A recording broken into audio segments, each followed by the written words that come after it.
Hi everybody, Melissa here from Beein Cozy Stitching, and I'd like to welcome you back to the workroom.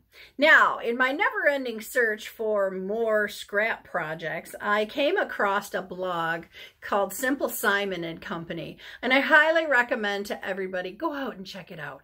It is the coolest site. I mean, they speak my speak, they speak to my heart, just simple. And sometimes simple quilts are the best possible quilts. So with that theme in mind and the thought of using up more scraps because, hey, we all have them, we need to use them, I have decided this week that we're going to talk about charm quilts.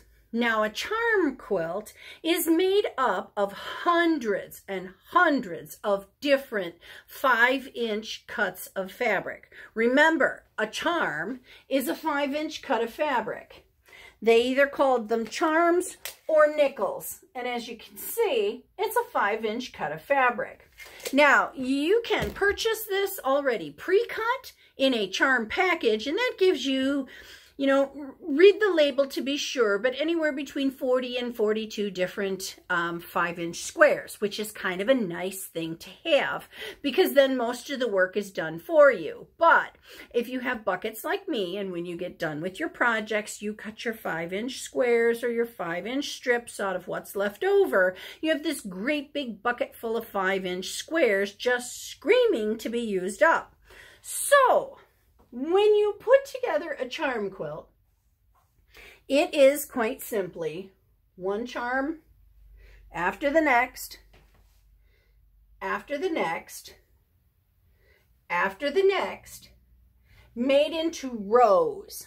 And once you get your rows put together, then you sew them together to create your quilt top. Now, I got to thinking there's got to be a better way than to sew these together one after the other, after the other, after the other, after the other. Because remember, you're going to flip this over, you're going to line up this edge, and you're going to sew 1/4 inch down the side. And yes, you can do it on all the rows, and you can chain piece these one after the other until your row is done, but you're still putting them together one square at a time. So what I've decided to do with my charm quilt is I'm going to first put them together into 9 patches.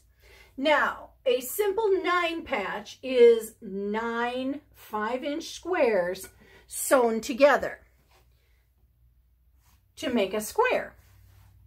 Okay, so you see 1, 2, 3, 4, 5, 6, 7, 8, 9.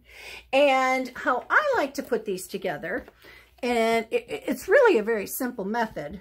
You're going to lay out, let me see if I can put that there so you can still see it. You're going to lay out your 9 pieces of fabric that you want sewn together.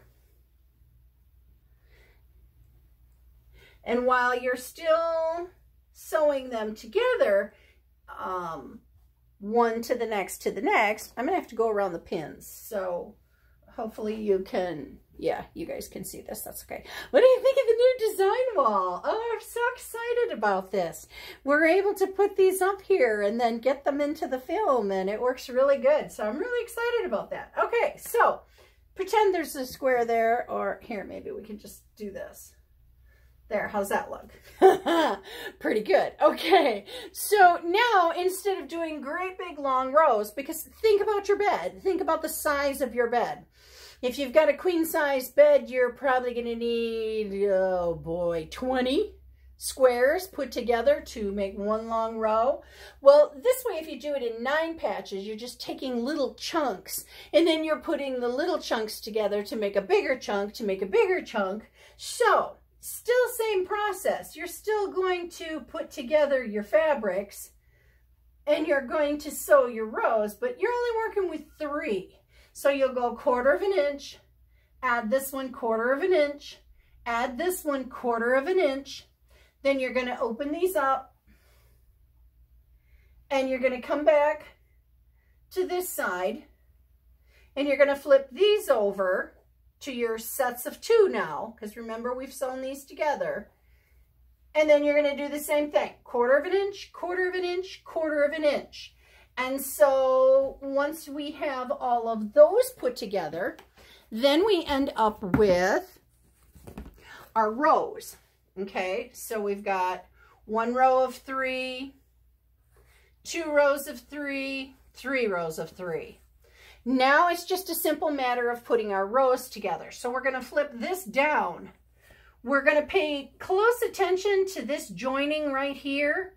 Make sure that our fabrics are going in the 2 opposite directions so that that lays together really nice in there. And then it's just a matter of simply pinning it. And then coming over here, again, make sure it's all snugged up in there nice and tight. And you're going to go ahead and you're going to pin that too. And then when you open it up, all these corners should match really nice and neat, and then you know you've got it right. And then go back in and sew this 1/4 of an inch all the way down to the very bottom. So then what you end up with is 2 that are sewn together, and it's just a matter of adding your 3rd row. So we've got 2 that are together, and now we're going to flip this down. And we're going to pin it in the same manner that we did before and make sure that the corners are nice. And then we're going to sew 1/4 of an inch across the top of this as well. Once we've done that, we end up with a 9 patch. And when we get a big enough pile of 9 patches put together, then it's just a simple matter of joining our 9 patches to form a bigger quilt. So as you can see, with our 9 patch, we've got 1 here, we've got 1 here, we've got 1 here, we've got 1 here, 1 here, and 1 here. And all we've done is now we've got 3 really big blocks, and we've sewn them together, matching our little corners. And once we have the 3 together to form 2 rows, then we bring it together and we sew down the center seam here. And that way our quilt grows twice as quickly, because now we're putting together one very big square versus all these little teeny tiny squares, one after the other after the other. So the construction method itself goes together much, much quicker. And with that said, at our guild, we posed a challenge. We handed out 5-inch squares and asked people to make their own version of a charm quilt. Now, they had to use every one of the fabrics they were given. They couldn't eliminate any of them. They could add to them. They could make it as big as they wanted. They could make it smaller. If they wanted to cut the 5-inch down to 2.5 and sew it that way, they could. But they had to use all of the fabrics in the project. Again, you can add as much to it as you want to, but you have to have what's originally there.